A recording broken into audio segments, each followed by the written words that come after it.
Histoire d'en dire plus. Moins 40. C'est le Nord. Tu m'as demandé, mon petit. Bon, et on m'appelle mamie Et mamie Tromblon, elle s'est déjà fait tromper, mamie Tromblon, hein!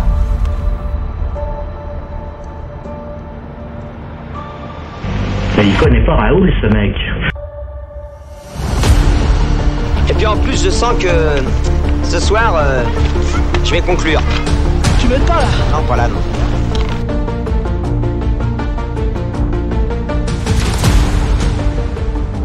Bonjour, bienvenue sur Histoire d'en dire plus cinéma.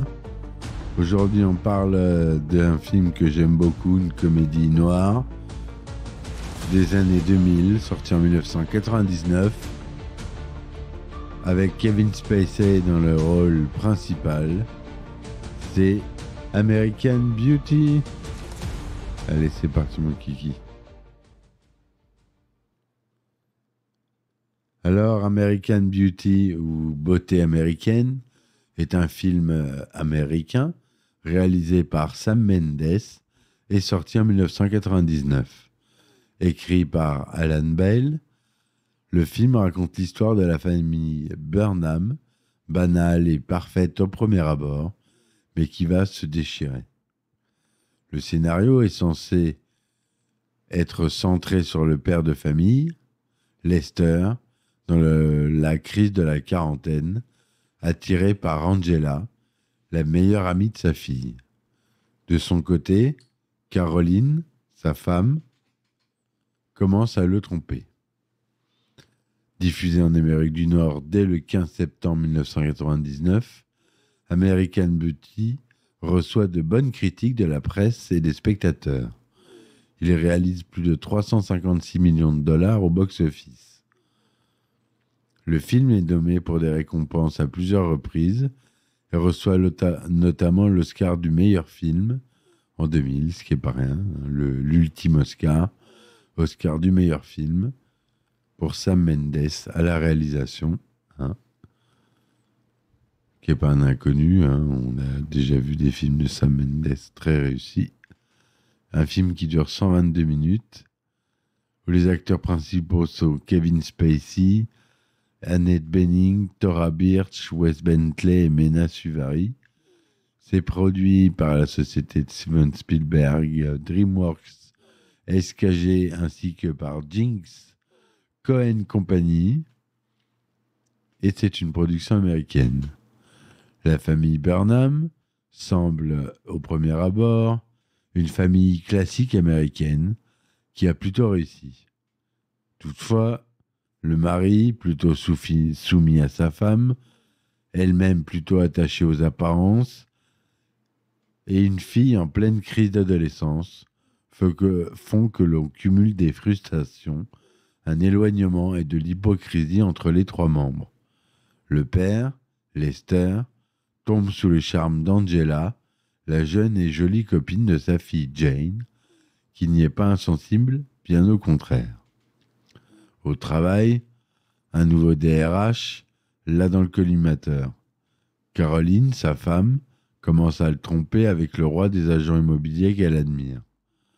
De son côté, Jane se rapproche de Ricky, l'étrange fils des nouveaux voisins dont le père militaire est très autoritaire et la mère effacée, voire confuse.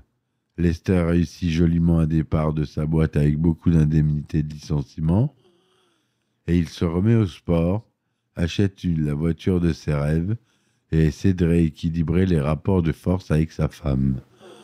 Jane devient la petite amie de Ricky. Celui-ci aime beaucoup filmer pour capter la beauté du monde et il a beaucoup de curiosité pour son voisinage. De plus, il trafique sans que son père le soupçonne. On va parler du résumé détaillé du film.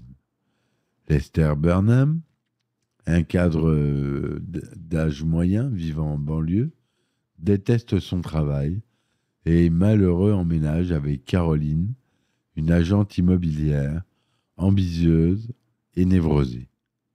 Leur fille de 16 ans, Jane, déteste ses parents et manque d'estime de soi. Frank Fitz, ancien colonel du US Marine Corps, sa femme Barbara, presque catatonique, et leur fils adolescent Ricky emménagent dans la maison d'à côté. Ricky documente le monde qui l'entoure à l'aide d'une caméra, recueillant des enregistrements sur cassette dans sa chambre. Le tout en utilisant ses emplois de traiteur à temps partiel comme couverture pour vendre du cannabis. Frank, qui applique une discipline stricte et abusive, a déjà envoyé Ricky dans un hôpital psychiatrique, dans une école militaire. Le couple homosexuel Jim Meyer et Jim Berkeley, également voisins des Burnham, accueille la famille Fitz, ce qui met Frank, homophobe, en colère. Les parents de Jane viennent la voir lors d'un match de basketball de l'école, où elle participe à un numéro de Pom Pom Girl. Durant le spectacle, Lester remarque Angela, l'amie de Jane, et tombe sous son charme.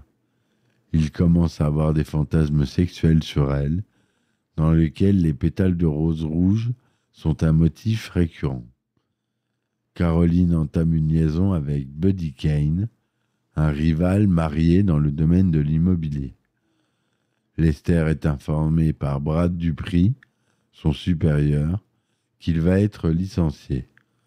Alors qu'il doit décrire l'importance de son poste dans l'entreprise, il rédige une lettre injurieuse sur la société, mais fait chanter son patron pour qu'il lui accorde une généreuse indemnité de départ. Lester commence alors à travailler au fast-food McSmiley. Il achète également la voiture de ses rêves, une Pontiac Firebird de 1970, et commence à faire de la musculation après avoir entendu Angela taquiner Jane en lui disant qu'elle couchera avec Lester s'il s'améliorait avec son physique. Il commence à fumer le cannabis fourni par Ricky et flirte avec Angela. L'amitié entre les deux filles s'effrite lorsque James entame une relation avec Ricky que Angela trouve étrange. Lester découvre l'infidélité de Caroline lorsqu'elle commande un repas avec Buddy chez Smiley's. Buddy, craignant un divorce coûteux, met fin à l'affaire, tandis que Caroline est humiliée et simultanément frustrée par son manque de succès professionnel. Frank, soupçonneux de l'amitié entre Lester et Ricky, voit Lester acheter de la drogue à Ricky, mais un quiproquo lui fait croire qu'ils ont des relations sexuelles. Quand il rentre, il accuse violemment son fils d'être homosexuel et le jette dehors. Ricky fait de faux aveux, dit adieu à sa mère et sort de la maison. Caroline, assise dans sa voiture, sort un pistolet de la boîte à gants en criant qu'elle refuse d'être une victime. À la maison, Angela se dispute avec Jane au sujet de son intérêt sexuel qu'elle a pour son père. Lorsque Ricky les interrompt pour demander à Jane de partir avec lui pour New York, il traite d'Angela d'ennuyeuse, laide et ordinaire. Alors que Lester fait des tractions seul dans son garage, il aperçoit Frank sous la pluie dans son allée. Il lui ouvre la porte. Frank s'approche timidement de Lester, puis s'effondre en le serrant dans ses bras, en larmes.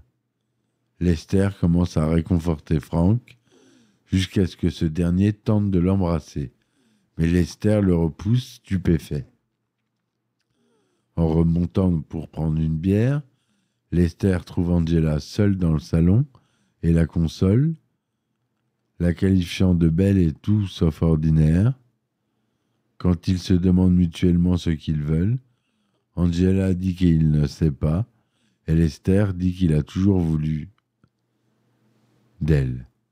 Alors qu'il commence à la déshabiller sur le canapé, elle avoue sa virginité. Lester réalise que ses prétentions d'expérience sexuelle est éteinte et il ne peut pas continuer. Il la réconforte alors qu'ils partagent leur frustration. Angela va dans la salle de bain alors que Lester sourit à une photographie de sa femme quand une figure invisible tire sur Lester à bout portant à l'arrière de la tête. Ricky et Jane découvrent le corps de Lester.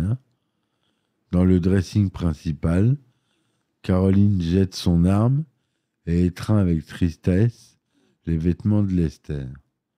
Frank, ensanglanté, rentre chez lui, une arme manquante dans sa collection. La narration de clôture de Lester décrit des expériences significatives de sa vie pour lesquelles il exprime sa gratitude et malgré sa mort, il dit être heureux qu'il y a encore tant de beauté dans ce monde. Voilà pour le résumé détaillé de ce magnifique film qui aborde des sujets controversés, on le sait bien, surtout en ce moment, mais qui va jamais trop loin, heureusement. Hein, c'est pas ce qu'on attend d'un film comme ça, mais il évoque des sujets importants. Donc, le scénario est d'Alan Bale. À la photographie, on a Conrad L. Hall qui fait un magnifique travail. Le budget de 15 millions de $. C'est tourné en couleur 35 mm, 2/35e, son DTS Dolby Digital et SDDS. Il est sorti aux États-Unis en avant-première à Los Angeles le 8 septembre 1999 et dans le reste du pays le 1er octobre. Il arrivera en France le 2 février 2000. Kevin Spacey y joue Lester Burnham, le père. Annette Bening y joue Caroline Burnham, la mère. Dora Birch, Jan Burnham, la jeune fille. Wes Bentley, Ricky Fitz, le fils des voisins. Mena Suvari, qui joue Angela Hayes, la copine de Jane. Peter Gallagher, qui joue Buddy Kane, l'amant de Caroline. Chris Cooper, qui joue le colonel Frank Fitz, le voisin de la famille des Burnham. Voilà ce qu'on a comme personne assez connue. Alan Bell a commencé à écrire American Beauty sous forme de pièce de théâtre au début des années 90, en partie inspiré par le cirque médiatique qui entoure le procès d'Amy Fisher en 1992. Il met cependant de côté l'idée d'une pièce après avoir pensé que l'histoire ne fonctionnerait pas sur scène.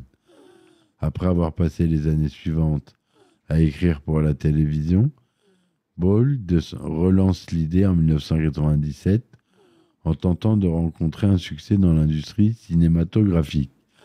Après plusieurs années frustrantes à écrire pour les sitcoms télévisés Une maman formidable et Sibylle. Il rejoint le United Talent Agency où son représentant, Andrew Canava, lui suggère d'écrire un scénario spécifique pour se réintroduire dans la ville en tant que scénariste. Ball présente 3 idées à Canava, 2 comédies romantiques conventionnelles et le projet du futur American Beauty qui s'appelle à ce moment American Rose. Malgré l'absence d'un concept facilement commercialisable, Canava choisit American Beauty, sentant que le projet est celui pour lequel Ball a le plus de passion. American Beauty suscite alors l'intérêt de plusieurs sociétés de production, ce qui ne manque pas d'étonner Bale, qui n'attendait pas à vendre son script, pensant qu'il servirait davantage de carte de visite. Canava transmet le script à plusieurs producteurs, dont Dan Jinks et Bruce Cohen, qui le présentent à DreamWorks et SKG.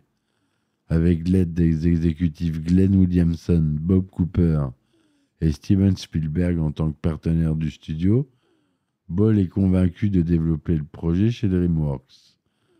Bien que le studio soit connu pour ses œuvres plus conventionnelles, DreamWorks s'engage à laisser libre cours à Ball, qui prévient qu'il ne lisserait pas les bords de son scénario. Dans une démarche inhabituelle, DreamWorks décide de ne pas optionner le script.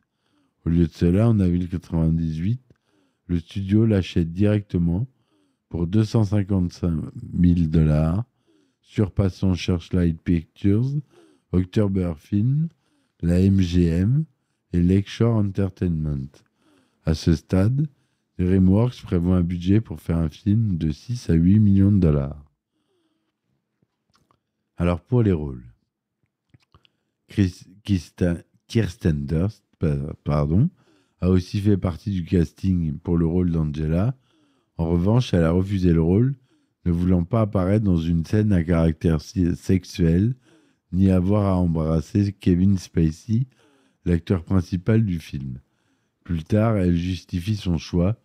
Quand j'ai lu le script, j'avais 15 ans et je ne pense pas l'avoir compris complètement. Bah oui, tu m'étonnes, à 15 ans, la pauvre gamine.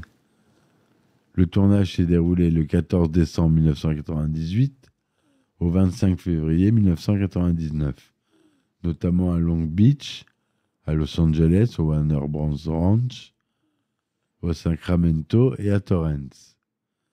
La BO du film est mémorable, composée par Thomas Newman. Les thèmes du film. Les experts et les universitaires proposent de nombreuses lectures possibles d'American Beauty. Les critiques de cinéma sont également divisées sur leur interprétation.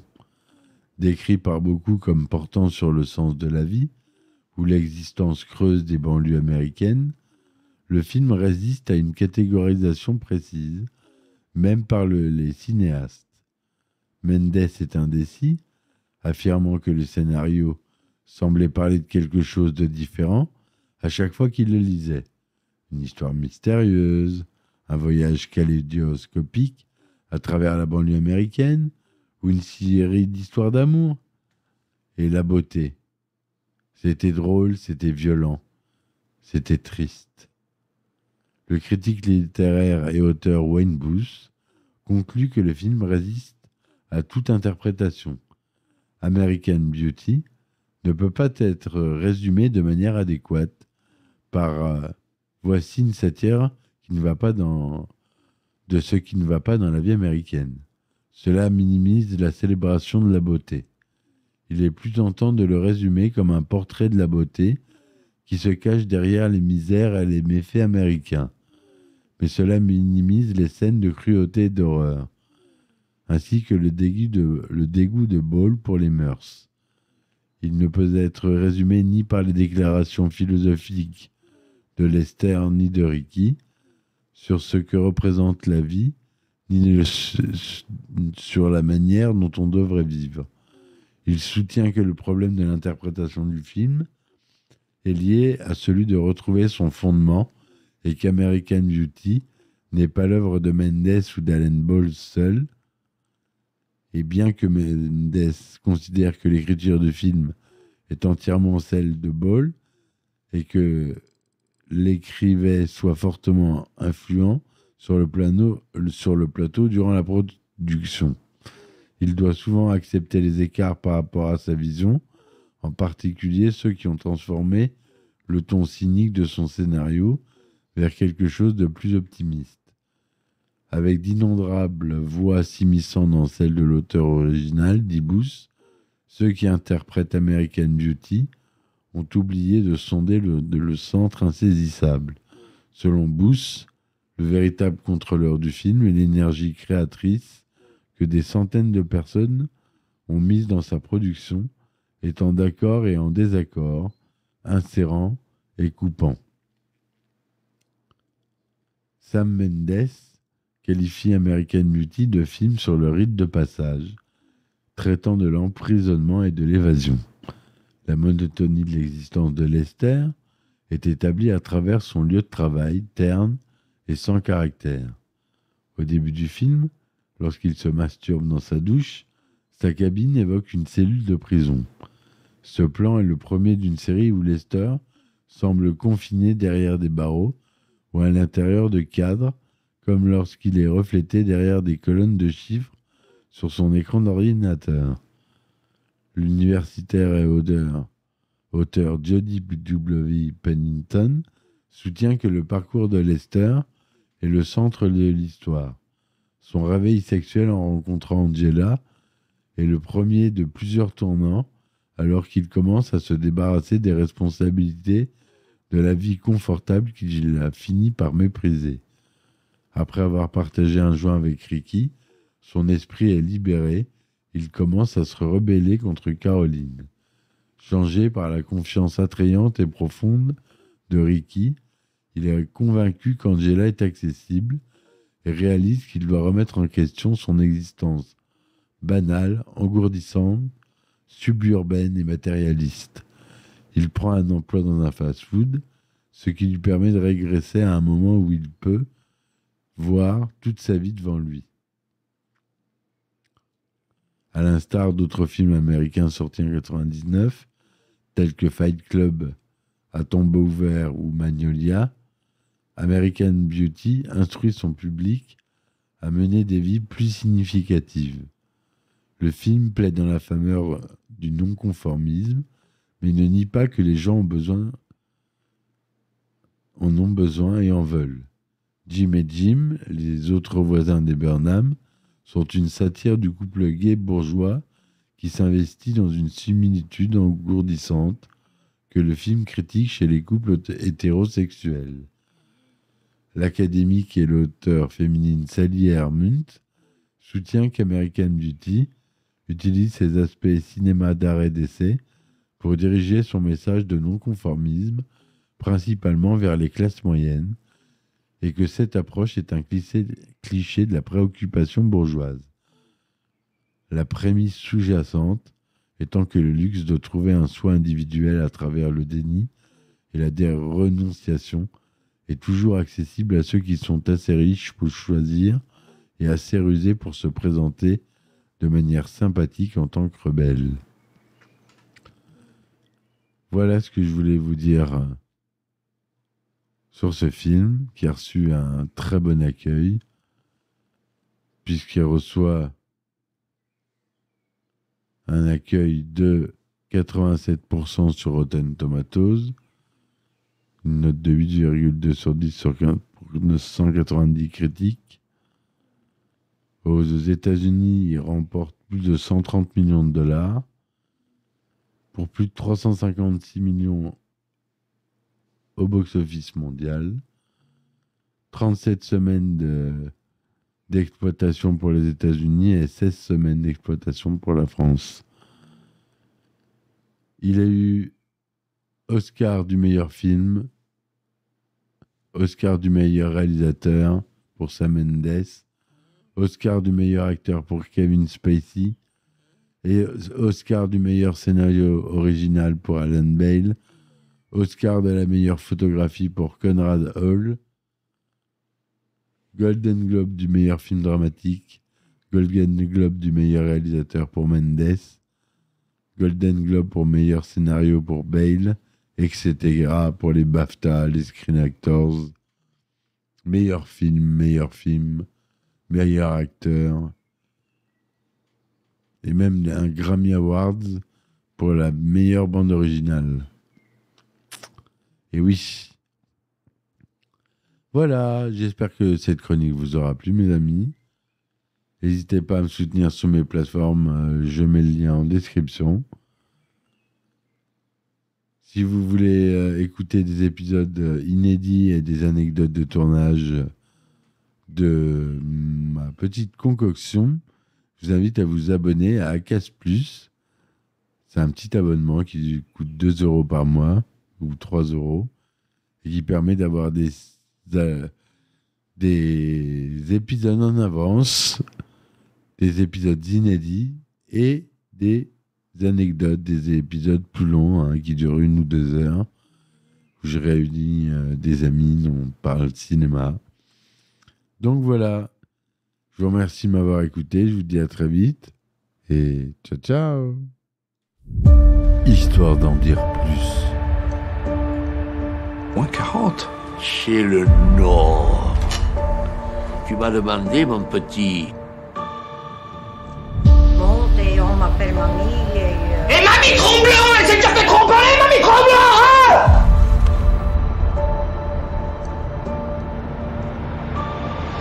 Mais il connaît pas Raoul, ce mec.